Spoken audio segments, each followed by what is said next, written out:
Welcome back to another episode of the Fruitful Three Show, where we have been slowly building up to this episode, politics. The biggest controversial besides religion. Let's get ourselves canceled today, buddy. Yeah.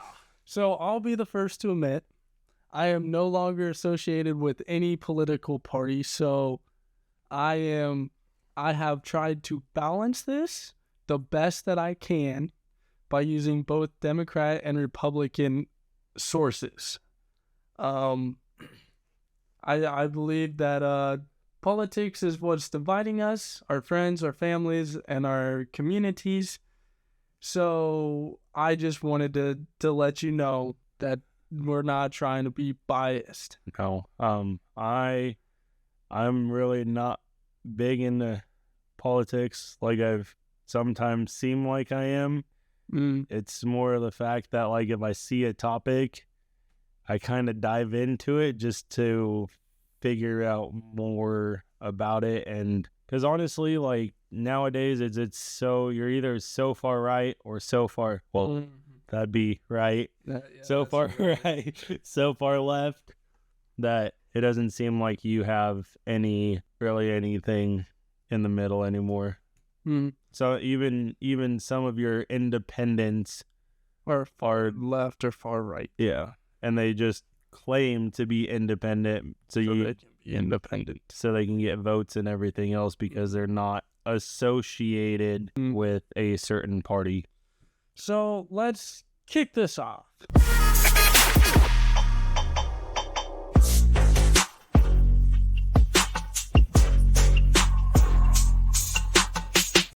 Merch, like always, we have merch. And do you want to make the announcement, buddy? So we have some new merch. Not yet. Well, Coming soon. It's still getting worked on. Okay. We are working on some new merch. So if you guys watched us last year, you would know that I started a nonprofit, and I have a nonprofit that helps families in need through automotive work. So with that being said, is Isaiah here has came up with a few ideas for shirt designs to help advertise my nonprofit. Plus, there's probably going to be some sort of share in this, maybe, because to help fund a nonprofit. I don't know. We haven't worked out those details yet, but if he wants all the purchase, that's fine, as long as I get the advertisement part of it. I don't know how splits work yet, so I'm gonna see. I can probably look at how many sales your products get, and then I can take that away from how many sales my products get. Because I don't want to take it all away from you, but it'd also be nice to. Obviously, as if it's selling a product, it'd be nice to put a little bit of that funds to help keep improving this nonprofit. So with that being said, is we got some new merch that will be coming soon. Plus, we have some old merch that Isaiah will talk about. We got hoodies, we got shirts, we got stocking caps now, or beanies, or whatever you'd like to call them. Got hats. We got a little bit of just the basic stuff right now. I'm looking into more products, so just keep your eye out on icedentertainment.net. And the Huskers won this past week. Our defense is actually looking really, really good. We are actually one of the top defenses in the league right now, or in the college football sports right now. With that being said, is we have to win at least one more game to be considered bowl eligible, which would be really awesome because we haven't done that in like several years. It's like 8 years now. It was 2016. Yeah, It's 2024. So yeah, that'd be really awesome. Chiefs advanced to 5-0 after their win on Monday. After their win on Monday night against the Saints. And then you said the Ravens won? Yeah. Yeah, so they want to. And then it looks like Rashee Rice is going to be out for the remainder of the year after his MRI and stuff, or after he got his knee scoped. That's what it was. It wasn't an MRI. But he's got knee scoped, obviously, as Mahomes decided to take him out. But that's not 100% Mahomes' fault. Mahomes was trying to make a tackle because he threw a pick, and it just kind of didn't quite work out both ways. Rashee Rice went in for the tackle, Mahomes went in for the tackle, and Mahomes wiped out Rice instead. So about a week later, we got news, and it's not good. So Wait, was that the Saints game when he got intercepted, or the week before? The week before against the Falcons. Because I saw he got picked. No. Yeah, the Falcons. Or is it the Chargers the week before? Oh, maybe it was the Chargers the week before. I don't know. Whatever. Yeah, I think it was the Chargers the week before. Because I saw the big man pick Mahomes off. I don't know if that was recent or if that was old footage, but I don't know. Mahomes was on the field. That's all I know. I haven't watched a lot of football this year because I've harvest. Yeah, and I've kind of got thrown into a role that I really didn't want. So it happens. There's a bunch of headaches that I'm currently dealing with and trying to solve that. And I also got thrown into, like, with my promotion in the guard, I am now officially in charge of rebuilding their ground maintenance section. Oh, fine. Because they haven't had a ground maintenance section in, like, the last 4 years. Oh, so you're starting with... Like, yeah, so between my job and the role that I have to fill there that I did not ask for, and this one that kind of was unexpected, haven't been able to actually get anything. Yeah, I'll sit there and listen to the game, or I'll have it on and I'll, like, try to do things, and yeah, so that's kind of eventually one of these days I might get back into the whole football scene and you just watch the highlights. Pretty much. That's pretty much what I do anymore. So, no, you go ahead. No, I don't even remember what I was gonna say. I was gonna transition this into the. Might as well just go for it. All right. So, with that being said, this week's topic is politics.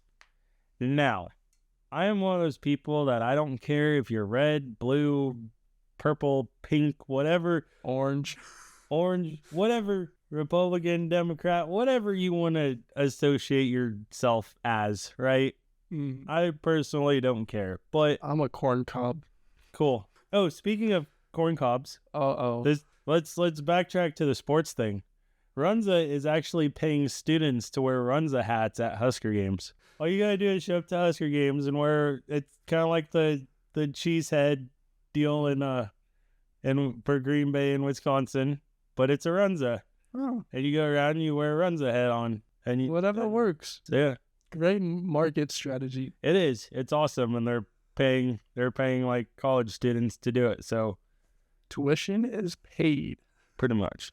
I don't know how much I don't actually remember the number on how much they're paying them, but it was a decent amount. Jumping back to this whole politic thing, right? So I have a lot of friends that are Democrats, Republicans, Independents, and I always find it funny how you can go through any social media post and you can see one way of bashing one or the other. So this week, I was scrolling through Facebook and I came across a post that showed every individual oil company down where the hurricanes are happening right now.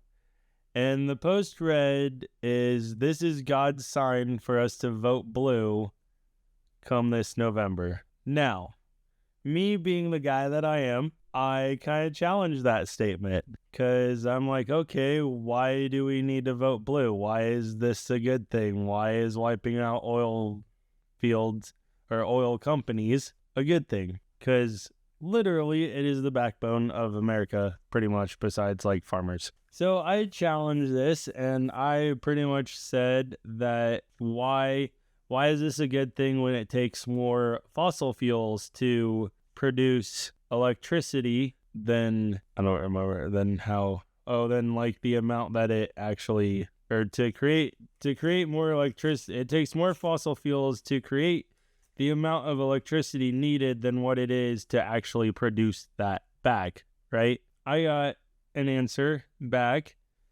and it basically said that my question made absolutely no sense and just vote blue anyways. So one, if you don't know what exactly you're talking about, then you probably shouldn't be posting things. Secondly, if you vote a color, if you vote like say Republican or Democrat based on that's how you always grew up, or that's what you believe, and so on and so forth, to me, you're a little naive, because I believe that no matter if you're a Republican or Democrat, you should look into like who they are, what they've done, and all that stuff, and then use your best judgment on saying, hey, this person is the best candidate running right now. They deserve to be in office. Mm-hmm. And then you go in there, instead of going, oh, well, I'm going to believe everything this side says, or I'm going to believe everything this side says. Research. Yeah, exactly. So to explain what I was trying to talk about, so for instance, if a car gets 32 miles per gallon and is driven only 3,200 miles annually, switching to a plug-in Prius, which averages 50 miles per gallon, would save 36 gallons of gas per year. In this case, it would take about 9 years for the Prius to offset its production energy through fuel savings. However, if the old car is driven the national average of 13,000 miles per year, it would take just 10 months to recoup the energy required to manufacture the Prius. So that's exactly what I was trying to get at, is it takes more energy to produce something than what it actually puts out. And so if you want a green world, that's perfectly fine. That's totally your choice. But just realize you are burning more fossil fuels to get you that green energy, and you're really not helping the country or the economy. Just think about all the generators they have to use to repower for like 7 hours or whatever. Yeah. Repower your car when it dies on the middle of the way to work or whatever. The other thing too is like one of the big problems they're having down south right now is, so these EVs are actually exploding underneath the water. Mm-hmm. And they're not being put out, so they're causing fires underneath this water, and you're causing more damage to the environment, to the not only the environment, but also like the situation down there. Mm-hmm. Because you could get a house that's flooded and you can get your insurance money and you can rebuild your house, but if your house gets caught on fire due to an EV that exploded, you're just SOL. Yeah. Speaking on that, so there is a conspiracy theory right now trending based off of the storms that there's a company that's been trying to buy out this other company or this farm or something that has really good lithium on it. And they want to turn it into a lithium. It's a lithium company that wants to use it for EVs and all that. Well, they aren't selling that. The owners won't sell it to this company. So there's a conspiracy theory that it's a wind generated or human generated hurricane, which there are documents about it. I remember reading about it in school at one point, watching a documentary about it at one point, that they were trying to do this. So they're trying to play God, basically, and cause all this ruckus so they can go and buy up this land because nobody will want it anymore. Exactly. And also the same day, the government's involved somehow, some way. They paid $750 to each person for the hurricane, right? FEMA paid. Yeah. When they sold overseas, put like $104 million, I think it was, Yeah. towards somewhere else. Yeah. So do what you want with that information. The other thing, since we're talking about like hurricanes and stuff, right? So I'm not trying to like bash Kamala Harris by any means when I say this. But when the hurricanes happened, there was only one person who showed up down there and supported the hurricane, like the families that were affected by this hurricane. Mm-hmm. And his name is Donald J. Trump. He took time out of his day to go down there, took time out of his busy schedule, go down there, talk to the families, figure out how they needed supported and what he could do to support them. Kamala Harris, she's kept on her campaign trail. She'd had no care in the world whatsoever about these guys. Probably put out a tweet. Yeah. And then Joe Biden was caught sipping margaritas on a beach during this whole thing. So I'm not, like I said, you guys vote for whoever you want to vote for. Honestly, like, why would you want somebody in office who doesn't even care about the American people who are being affected right now? So since we're not even close to the first segment, but since we're going about the voting, right? Do you still think ballots have a voice? No. No? Do you think that's been lost since like the 1950s, 1970s, somewhere in that era? The electoral colleges or whatever has changed all that. Yep. So, I mean, if you want to see real change, you actually got to learn, research, knowledge, blah, blah, blah, read books, whatever you got to do, and start making moves on your own, bro. Like, you want to change this world? Start changing the world how you want to see it. Make the action. Don't just go around talking and shoving people's words up people's asses. I don't know what I'm trying to say, what analogy I'm trying to... Wordplay? Yeah. Type stuff, yeah. Oh, crap, I lost it. That's why you got to write stuff down, buddy. Oh, so the other thing with the hurricane situation and the oil fields, or those oil companies, why do I keep saying oil fields? I don't know. Yeah. But oil companies was another person brought to my attention that these oil companies need to stop producing oil because it's killing our ozone and it's causing these hurricanes and it's causing these natural disasters. My response to that is, have you ever read Revelation? Is there not a God and a devil? Is there not a good versus evil out there? Is there not a higher power? And yet both of these people have yet to respond to my comments. So I'm like, the deal is you can sit here and think of every scientific explanation you want to think of. I'll tell you a scientific explanation. History repeats itself. And we've already experienced what we're going through already a long time ago because I've read about it in a history book somewhere. I don't remember what the book was, but I read it on my own time in school. Wow, speaking of history, way to take this whole rabbit hole, loop it around. Yeah, Mr. Bomar's gonna be proud of me, dang it. So, the first segment is the origins and evolution of the two major parties. So, quick history lesson. The Republican Party, also known as the GOP, came to life in 1854. Born out of the anti-slavery movement, Abraham Lincoln, the first Republican president, or the Grand Old Party, led the Union through the Civil War and helped abolish slavery. Over the years, the GOP evolved, gaining a reputation for its pro-business, free market policies by the time Ronald Reagan came along in the 1980s.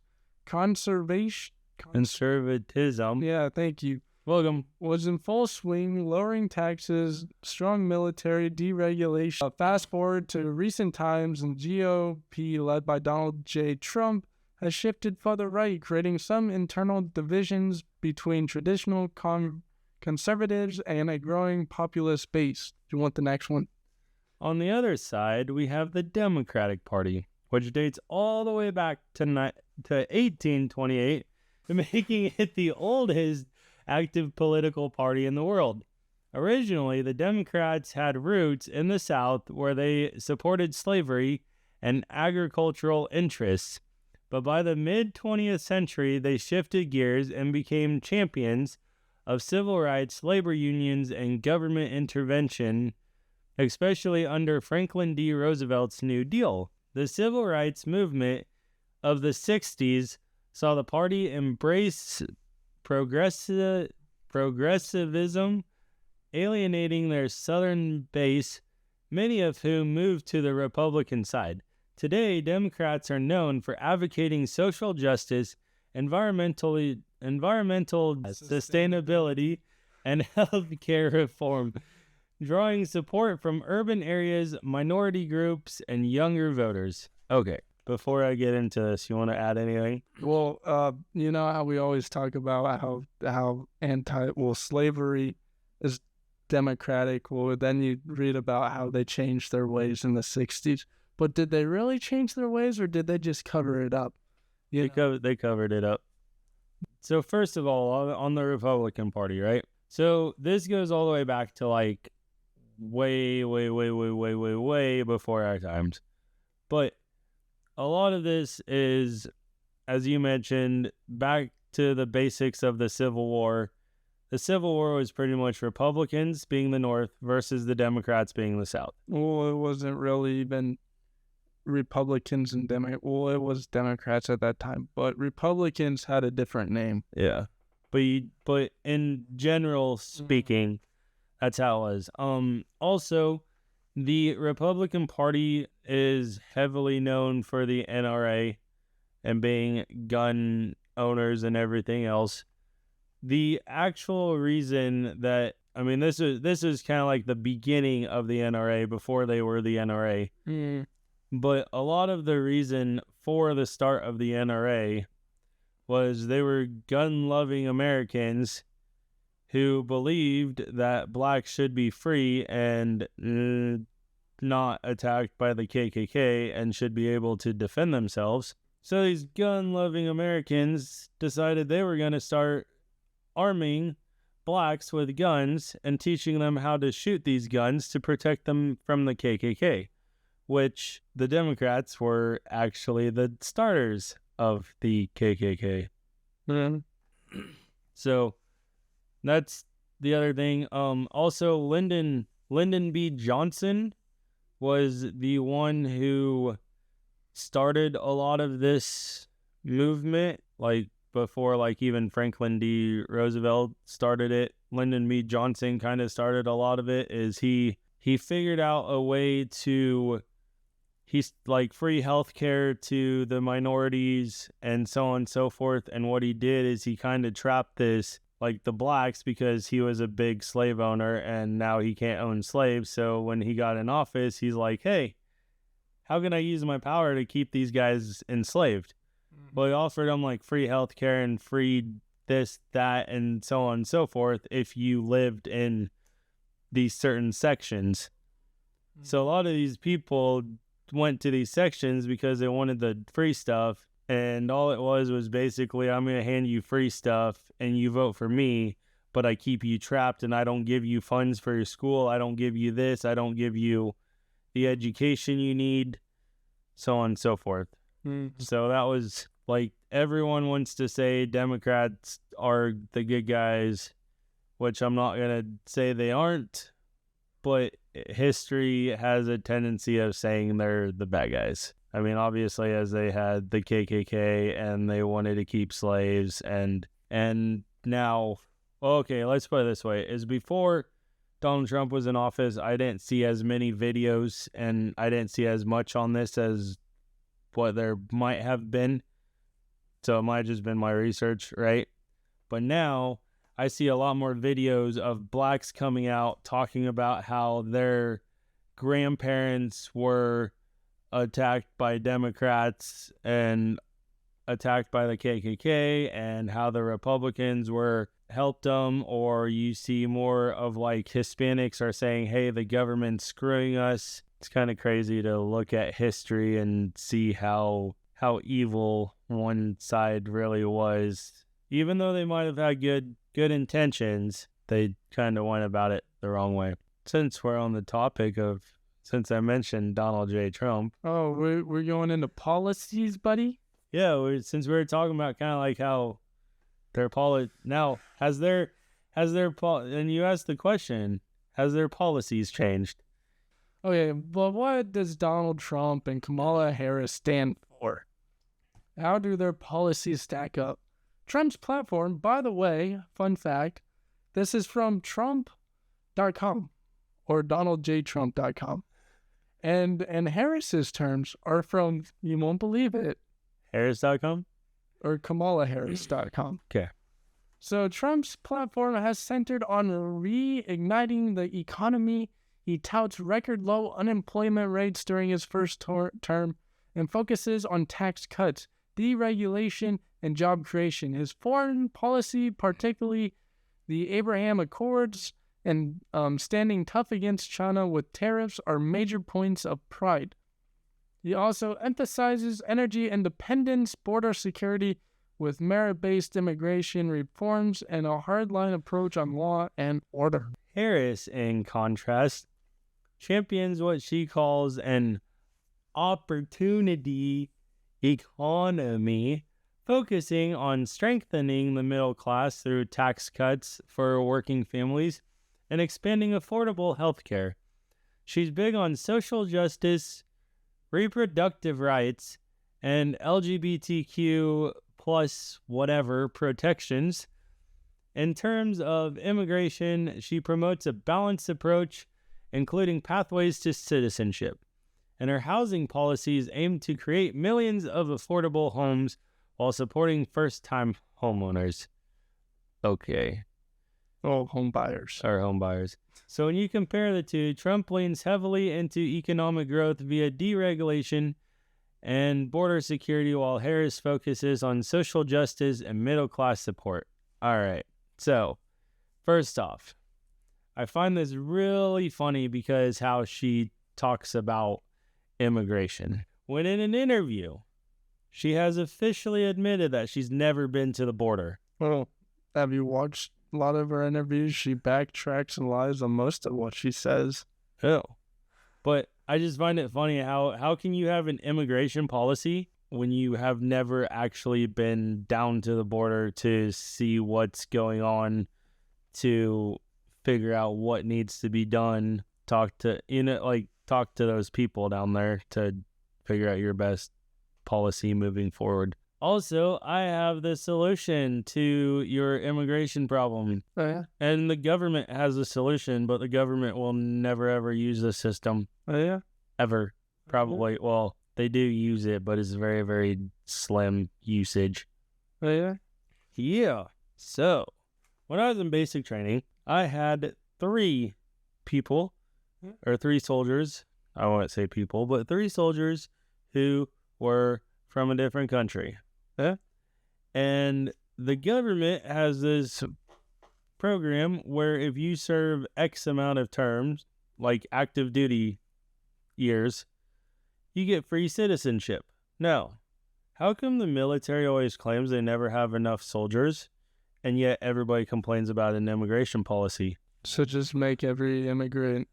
Yeah, be like, hey, you have 3 options basically. You have option A, take a test. Option B, join the military, or get the F out of our country. I was brought to my attention by a coworker of mine, and he said, if we close the borders, our economy will fail. Mm-hmm. Because of NATO, right? NATO? No. Because of the majority of people who are working now are illegal immigrants. Yeah. Because us Americans feel like we're so privileged that we don't gotta work. Don't like that 9-to-5 hustle and bustle, bro. I'd rather be doing my own stuff, getting that welfare check. You know what I was saying? Sitting out in my front lawn with a cold beer, cracking one open at 8 o'clock in the morning. There's someone in there's someone in just throwing pencils at me. someone in town that just does that, just does that. 8 o'clock in the morning, cracking a cold one, just like it's two people. And then like the girlfriend or the wife or something comes out and hands them another beer. And it's like, oh my goodness. 8 o'clock in the morning, bro. That'd be the life, right? Either the only way I'd ever get that service is if I worked a night shift and I was coming home at like 7:30 in the morning. Like 7:30 in the morning, and the wife greets me going, "Hey, here, have a beer at 8 o'clock in the morning."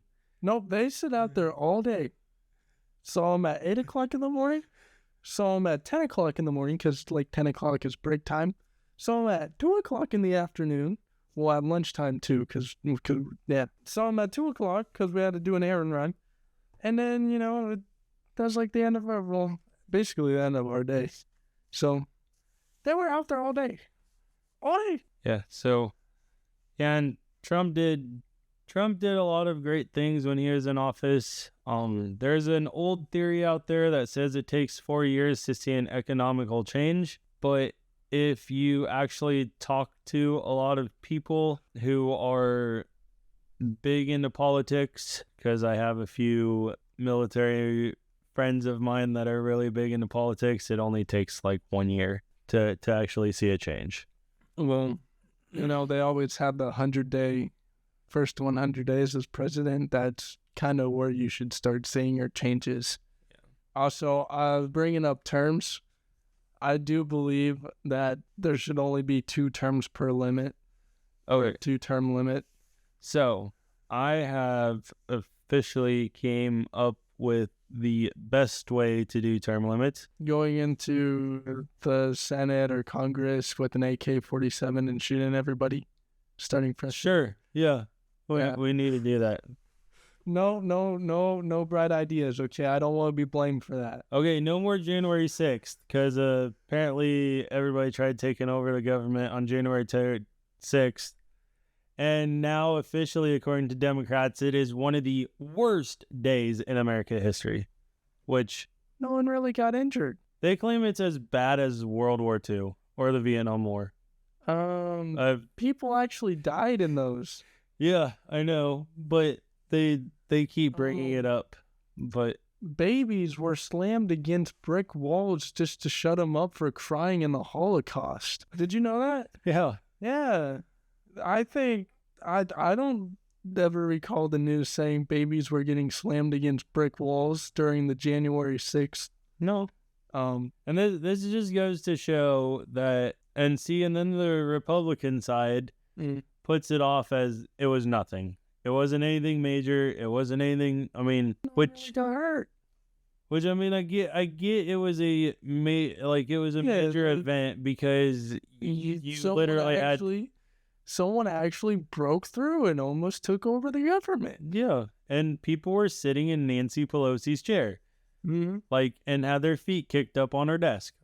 I'm not going to deny those facts. That's just disrespect. But at the same time, you had the Black Lives Matter movement go through and destroy cities, and yet the government gets overthrown by a bunch of hellraisers, and you want to make a big deal about it. See, that's the thing is this side compared to this side. Are you done with policies? Are you still going? Oh, you mentioned term limits, right? Oh, yeah. So the solution to term limits, first, set everybody up the same way the military does it, is what honestly would make a lot of change. One, you give them the same base pay that the military has. Mm-hmm. And if you want to make a 20-year career out of it, you can make a 20-year career out of it. But after 20 years, out the door you go. That is my one exception, right? I don't want somebody in office for 20 years, but I still like my 2-term limit. No, but I guarantee you is if you started off that way, I mean, there's a lot of things would change because even I'm not trying to knock Kamala Harris by any means when I say this, but Kamala Harris had, Megan Thee Stallion show up to one of her, I think. I did show up to the conference. To one of her conferences and rally everybody together. But in all honesty, what has Megan Thee Stallion really done for you? Twerk. Honestly, like, what has she done for you? Twerk. Well, Donald Trump has hardworking Americans and veterans show up to his. And Elon Musk. What has Elon Musk done for you? Yeah, pretty much. Tesla. What I'm getting at is, like, you look at, like, Megan Thee Stallion and, like, Taylor Swift and those people. Entertainers. And they all support Kamala. But then you look at, like, Donald Trump rallies, and you got, like, mechanics there, you got welders, you got veterans, the people who are literally the backbone of America. This is all at the end of the day, this is all a media stunt. This is all to get polls and everything. But my question is what has Megan Thee Stallion or Taylor Swift ever done to you besides possibly their song got you through a hard time? They haven't given me any money. They haven't supported me. They haven't had to spend money just to go see him. Well, I never saw him, but yeah, get the point. Yeah, they haven't came and fixed my car. They haven't came and fixed my AC unit. They haven't came and just performed for me just for fun. Yeah, exactly. Just so I could just sit back and watch, While we're on this whole deal, right? Yeah. So Tim Walls.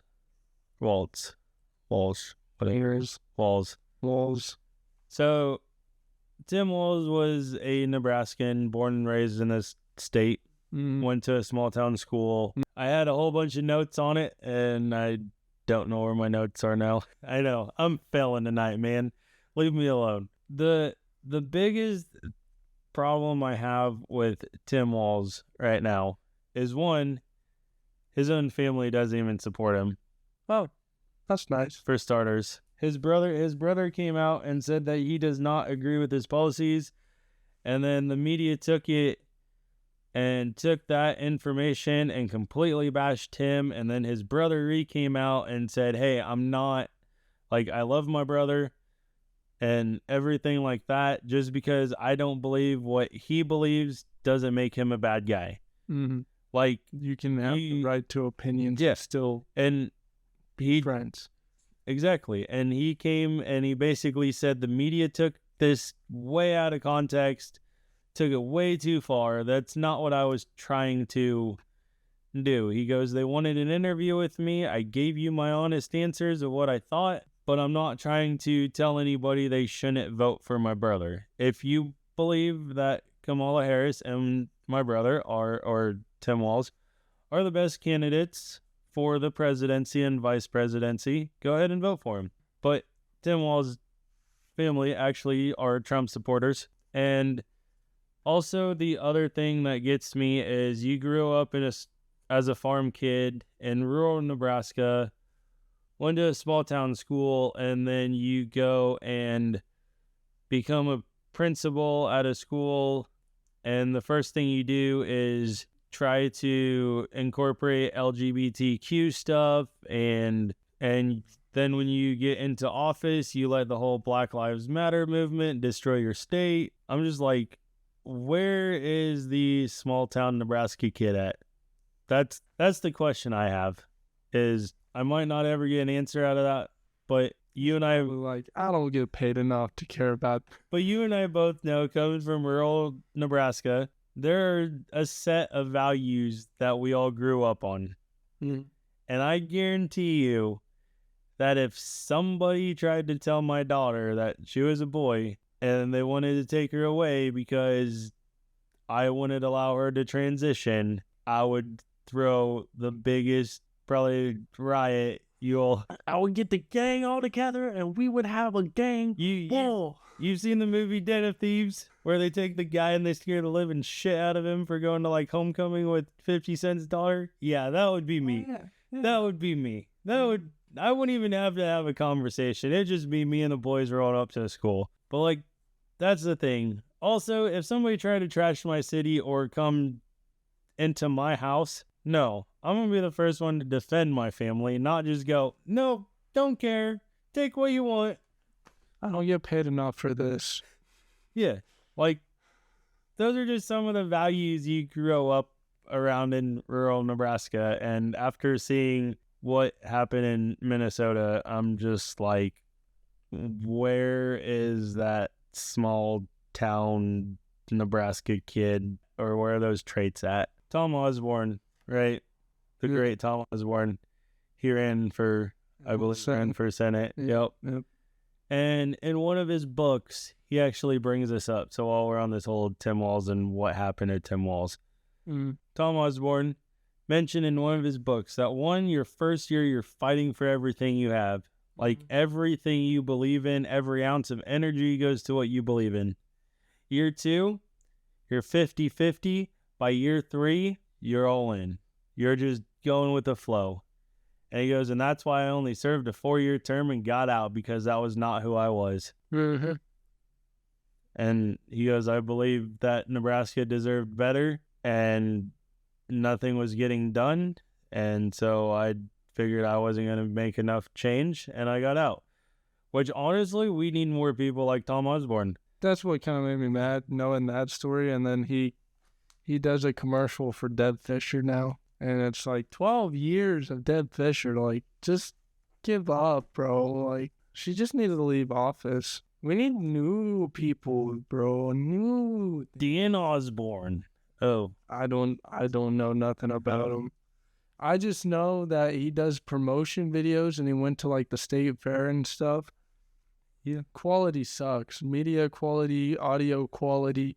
Like it's gritty, you know, the audio is gritty. It hurts the ears to even listen to it. Maybe you think the same thing of our podcast, but you know. So one thing I've noticed, and this is the transition into independence, unless of course you got anything else to add. I don't got nothing. So one thing I've noticed is, since we've mentioned the whole Deb Fisher deal, right? So Dan Osborne is her competitor in this year's election. And I have noticed more videos, more social media stuff focused around Dan Osborne than I have Deb Fisher. Now, I'm not saying Deb Fisher is not out there promoting anything or trying to do things, but no matter where you look, Dan Osborne is blowing up social media right now. Mm-hmm. And in all reality, that's going to honestly help him win this election. That's also because of the algorithm, which is kind of why I am not supported by any well, mainly the reason why I'm not supported by or aligned with any political party is because of my religion. But another part of it is that way, like, because my business is social media, so I'm trying to grow it, and I can't be attached to Democrat or Republican because I want everybody. So him as a libertarian is going to promote him more to more different people than what if a Republican, knowing that you are, because social media takes all that into consideration, because, you know, once you become part of a political party, that's in the internet, bro. Yeah. So social media takes that information and is like, oh, and that's where you can see success and not, you know. I will admit, I have been getting a lot of text messages from supposedly Deb Fisher, but I'm pretty sure it's not officially Deb Fisher. Yeah, it's just their spokesperson. Their spokesperson or a campaign deal. But I've been getting a lot of text messages about what Deb Fisher is pushing for policy-wise and how you should vote for Deb Fisher and not Dan Osborne and so on and so forth. So, I mean, but text messages isn't really going to help you. Now, like, let's say a few years ago, well, when she first started campaigning, which was 12 years ago. Was it 12 years ago? Yeah, that's what the ad says. She's been in Congress for 12 years. Or 2 terms. 12 years, yeah, because it's 6. Oh, is it 6? 6 years per term. Okay. But yeah, when she first started campaigning, she actually came into Pioneers Inn and she had rolls and coffee with the farmers. She sat down, she talked to them, she talked to them about policies and this and that and what their thoughts were, and took notes and so on and so forth. To me, somebody like that is, I'm going to go vote for them, because one, they're actually in your community. They're actually trying to, I mean, they could go into office and just blow steam up your ass. Yeah. They could look good in front of your face and then just go and do the complete opposite in office, right? Mm-hmm. But who are you going to vote for? Somebody who doesn't even take the time to talk to you, or somebody who actually sat down and made you feel good? You're more than likely going to take the person who made you feel good and like say, oh, hey, she actually listened, he or she listened to me. And so when Dan Osborne went around going around to like the state fair and everything, you never saw Deb Fisher do that. So when he went around, that's going to gain him a lot of votes this fall too, because a lot of people saw him out and about talking to people and meeting and greeting. And Yep. So with that being said, is that's going to transition us into independence, because Dan Osborne is an independent, a third party, a libertarian, so to speak. We got swing states and the growing divide. As both major parties grow more polarized, more Americans are opting to identify as independents. These voters can swing elections, especially in battleground states. Despite this, we're seeing the grab between Republicans and Democrats. You're right. With each side pushing towards further towards ideological extremes. There's also the rural versus urban divide. Rural communities, which largely support the GOP, prioritize communal well-being and traditional values, while urban areas where Democrats find more support focus on individual freedoms and progressive policies. This divide is creating two very different Americas, where even geography plays a role in shaping political beliefs. Another thing adding fuel to the fire is a growing mistrust in media and institutions. Republicans in particular have expressed significant doubt in mainstream media, with only 11% trusting it compared to much higher trust rate among Democrats.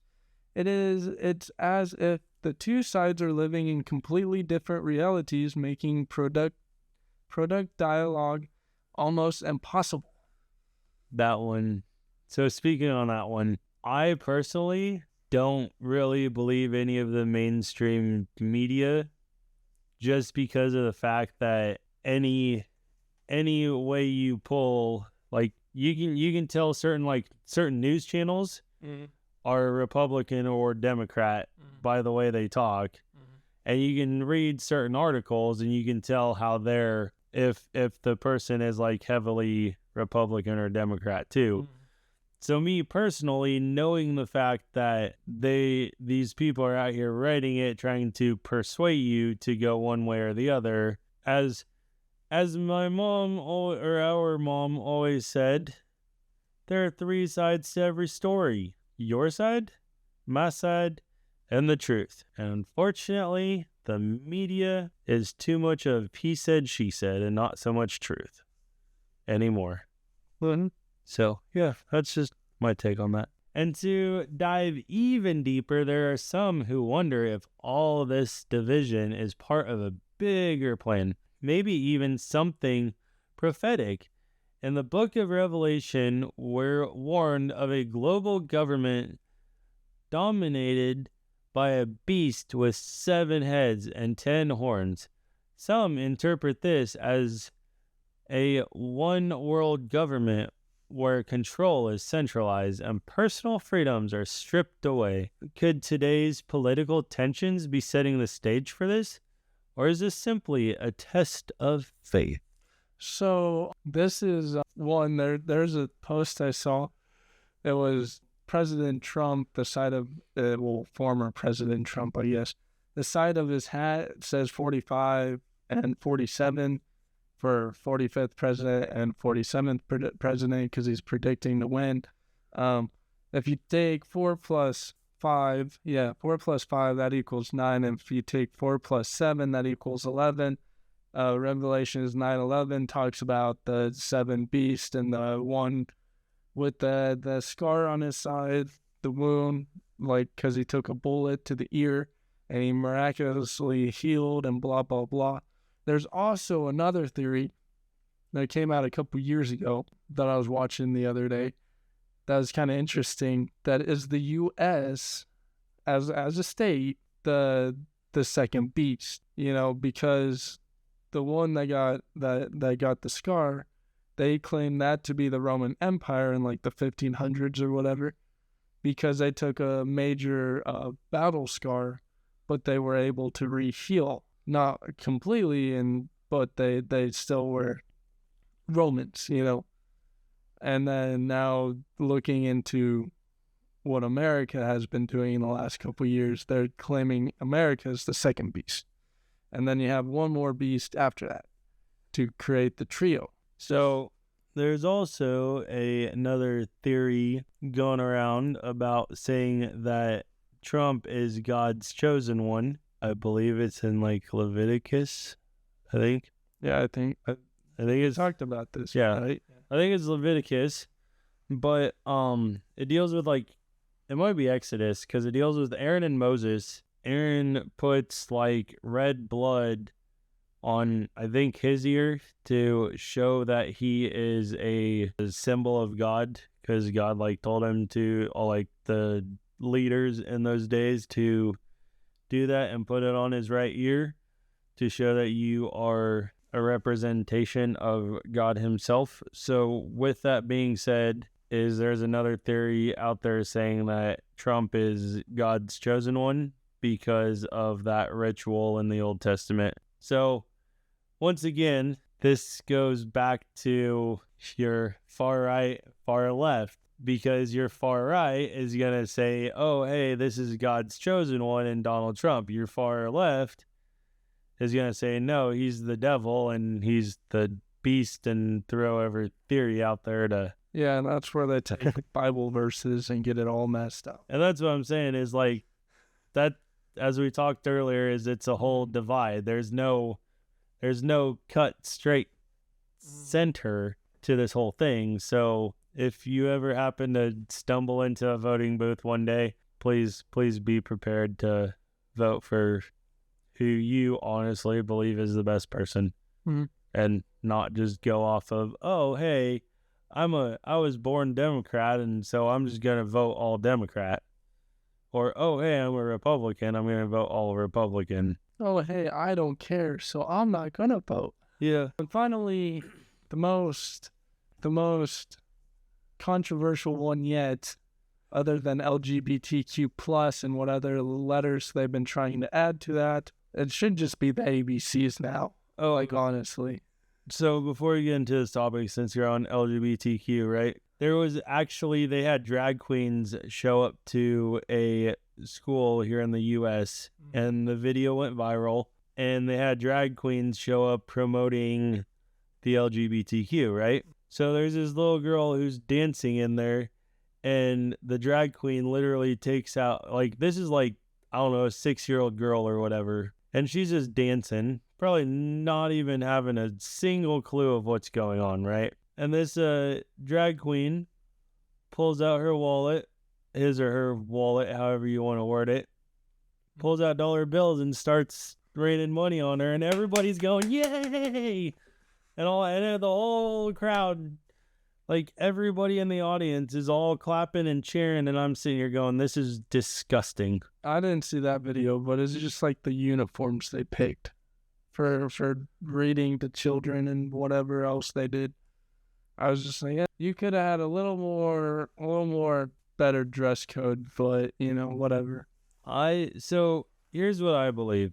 If you want to push the transgender LGBTQ whatever in schools, was it like your sophomore year of high school you take sex ed?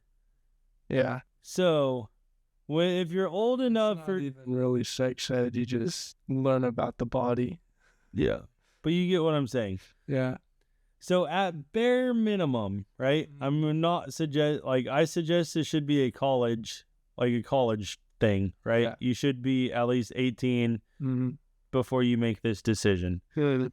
But at bare minimum is whenever they teach sex ed in school, you can go ahead and teach the LGBT, you can start teaching them that stuff.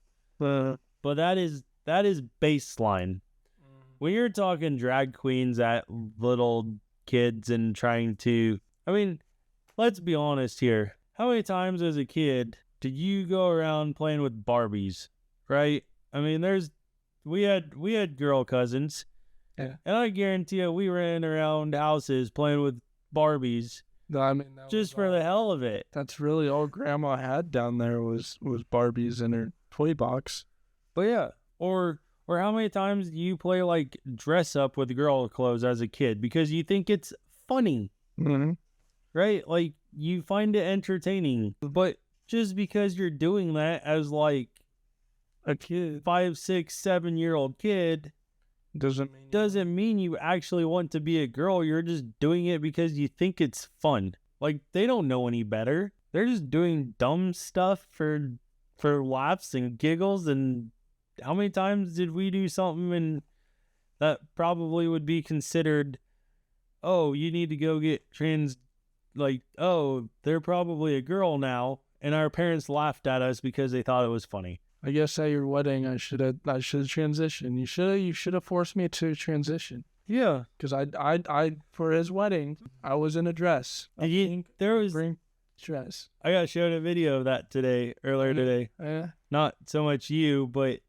of all these guys, it was a reel, and there's all these weddings where they did bridal reveals, and it's a dude dressed up in a dress and stuff and faking out the other person. Like right there and then, that's for shits and giggles. Hell, even Caleb Kenner, right? Good old Caleb. Like anybody out there who knows Caleb Kenner and what he did for cross-dress. Oh, there we go, cross-dress day. They did that for homecoming weeks, and that was a tradition for years. Now you can't do that because it's offensive to the LGBTQ. Right? Like, you used to have all this fun back in the day, and now you can't do anything without fun. Yeah. So, am I allowed to move on now? Yeah, that was just kind of my rabbit hole. Sorry. So, we're to the most controversial topic yet, abortions. This issue alone reflects how deeply polarized we are. On one side, you have those advocating for reproductive rights and bodily autonomy. Yeah, thank you. On the other, opponents argue that life begins at concept, making abortion morally equivalent to murder. It's not just a policy debate, it's a moral battlefield. Okay. So, I'm gonna throw the basic out here, right? And I believe it was Dad that always said this growing up. If you can't accept the consequences, don't do the action. With that being said, it takes 2 to make a baby. It takes male and sperm plus female's eggs to make a baby. If you don't want a baby, don't have sex. Simple answer. When I was in high school, I was going to go hang out with a couple chicks or whatever, like my girlfriend or something. I don't remember who it was, but I remember when I was walking out the door, Dad literally stopped at me and was like, hey, don't be bringing no babies home. Women out there who go through and they get abortions and they're like, oh, I'm too young to have a kid. I can't afford to have a kid. It's not the right timing. So on and so forth, right? But at the end of the day, you physically chose to have sex. You took the chance of getting pregnant. So don't go blaming people that it's... Except there should be rules for, like, if it's like a P. Diddy party, you know, then it should... Then you should have the right because, you know, that's like rape. Yeah. Like, okay, so... Right. If you are consenting to it, right? but then the father figure doesn't want nothing to do with it, then I think that you have the right as a female to choose because the male has walked out of the life. Okay, so let me ask you this question then. And this I realize we're both males, so I look at this from a male perspective and not so much a woman perspective, right? But let me ask you this, and this gets a lot of people, right? Well, let's just say you're a girl, you get pregnant, right? But you don't want the baby, but your boyfriend does, or the guy you had sex with does. That's a conversation that has to be had between the male and the female. Yeah, but there are some very long conversation that's going to be very, very hard. But there are some women out there who will sit here and say, "My body, my choice. I don't care what you say." To fight that in Genesis, right after Eve and Adam eat the forbidden fruit, the punishment given to Eve is pain during childbirth. Was to carry the child for 9 months and to have pain while going through it. So therefore, that was the consequences of Eve. So blame Eve for eating the fruit and getting tricked by the devil. The other thing too, and I sent you this video, and I thought it was a very, very valid point, hence the reason I sent you the video. Where does it ever refer to our bodies being our bodies? It doesn't. We are temples of God. So it's technically God's body. Yeah, because God created us from dust. So when they say my body, my choice, it technically, like biblically speaking, it technically isn't your body. Now, if you don't believe in like the Bible and stuff like that, then or you whatever. Get it from the devil's perspective, and the devil's just mad because God created humans and was going to give humans more power over the angels that he already created. The devil actually hates babies and actually hate women. I wasn't going there yet, but you weren't going there yet. Sorry. No, sorry. Keep going on your. I just full jumped. Yeah, I was gonna go through the whole backstory of why the devil hates God, but go right in. Nope. So Lucifer, which is Satan, Lucifer was his angel name, which was bright light or something like that. Yeah. Or star, shining star, something like it along those lines. Star of light, I think. Something. Yeah. And he was the guardian, so he was basically God's right-hand man. You know how politics have their right-hand man. Well, God got bored one day and decided he's going to create a world. And he did. And that kind of ticked the devil off a little bit, Lucifer at the time. And so, he was like, okay. And then God created man. And that just irritated him because, mercy, justice. And God's plan was to give him more the rights of the angels and even possibly more than what the angels had. And that just infuriated the devil. And he started speaking out, having his political debates and pulling voters towards his way and try to do an upheaval or overthrow the throne of God. And God just, no. Not happening. He just roundhouse kicked him out the door. Sent him down to earth as punishment. So he gave the earth as punishment because he hated the people. And the devil was like, let's get justice and mercy, right? Two things you got to balance, which is really hard, right? Because the Old Testament was about justice, and the New Testament is about mercy, because that's what Jesus did, was mercy. So he got sent to earth, and his new name is now Satan, and he went against all the humans because he hated them with so much envy to prove God wrong. And he's won some minor battles, but he hasn't really won any major battles. So there's a perspective for you. Yeah. Politics. You like how I tied that into politics? Yeah. So even if you're not religious, it's still good versus evil at the end of the day. Yeah, it is. So the devil actually hates babies and hates women, because I can't remember the Bible verse not off the top of my head now, but there's a Bible verse out there. If I think of it, I will link it. I will comment below and add it. But no, the devil doesn't like kids because they're too innocent, pretty much. And then God has done someone to save the earth from what the devil has, or Satan has already built up, to end what Satan has built up.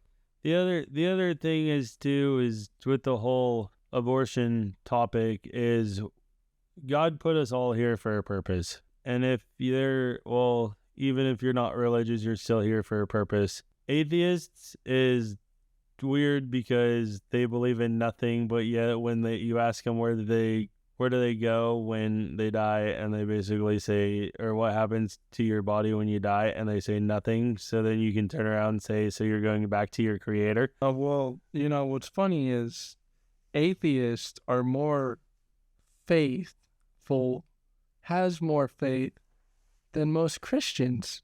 Fair enough. Because it takes a lot more faith to believe that there is no God than it does to believe there is a God. Okay, so with that being said, is with the whole abortion topic, is religiously God puts you on this earth for a purpose and for a reason. So whether you were conceived by marriage or by rape, or as tough as that topic and that pill is to swallow, whether you were born through some labs, science, you were born for a reason. And so for me, it is so hard to fathom that somebody would want to take a life of an actual living embryo in a body. I mean, that's why I really liked Texas's law, but I don't think Texas's law is really ethical. They claim is not ethical. They claim 6 months, not 6 months, 6 weeks before the first heartbeat, right? Yeah. That's a month and a half that you have to discuss everything like finances and everything, even though I do realize that you should preserve life, but that gives you a chance to talk about everything predicting in the future and what you can do both with the man and the women, and the relationship. It has to be a two-way, not a one-way, and from there you have a month and a half to figure out whether you want an abortion or not.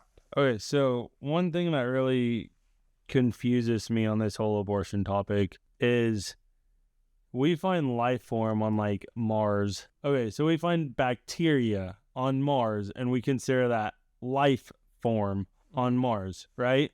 Well, any cell is a life form. Okay, thank you for proving my point even more. So, this is the part that confuses me, like I said, is you can go and scientists will tell you that bacteria on Mars is a life form. You're technically not considered a baby until you have a heartbeat, but there is literally a cell, which is life, inside of you that is growing. And if that cell was found on Mars, they consider that a life form. So what makes it different from being in your body to Mars? And no one can explain it to me. Also, vegans, they have to kill the plant, which kills the cells, to eat the cells, to provide the protein and nutrients that they need for their bodies. So you're still killing something. I'm just saying that's one thing, and that's one argument I've always said for years. I mean, whether you disagree, whether you agree or disagree with me, that is totally your choice. But I have always questioned that because I personally don't understand it myself. And I have yet to get a valid answer from anybody, because most of the time they're like, well, that's just how things are, or, oh, it's not. All right. Well, I can't find it. So I just have his ear notes, and it's a Sunny Days dickwad. So the thing is those are 2 songs I produced, right? And so those are the two songs that are like lacking the most. Even though everybody says they like Dickwad, I mean, Sunny Days is explainable. It's too positive. It's even too positive for me. But Dickwad. Oh, I just thought it was like a comment of Sunny Days, Dickwad. No, it's two song titles, two separate song titles. Oh, yeah. So are we done with the abortion topic? Yeah. Okay, so we can move on to conclusion. We can conclude this thing, Dickwad. Sunny Days. What else does it say? Nordic and Untitled. My other Untitted. Oh, Untitled. Untitled. Yeah, I think I forgot the L's. I had to add the L's. Oh yeah, conclusion. This is probably, the backlash. We're ready for it. So Just go ahead and cancel us already. Yeah, you might as well. I mean, We've already bashed Trump. We've already bashed Harris. We've already stirred the pot with abortion. LGBTQ, vegans. I mean, we might as well just end the season after this one. oh, because we got the Halloween next week. Oh, I'm doing that with Eli, by the way. Okay. All right, cool. So what's the takeaway from all this? America's political division runs deep, deeper than policies or party lines. It is in our communities, our relationships, and even our identities. The rise of independence, the rural-urban divide, and mistrust in institutions are symptoms of a larger fracture in our society.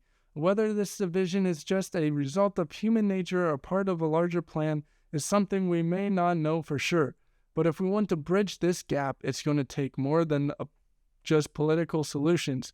It will require empathy, understanding, and most importantly, a willingness to see beyond our differences.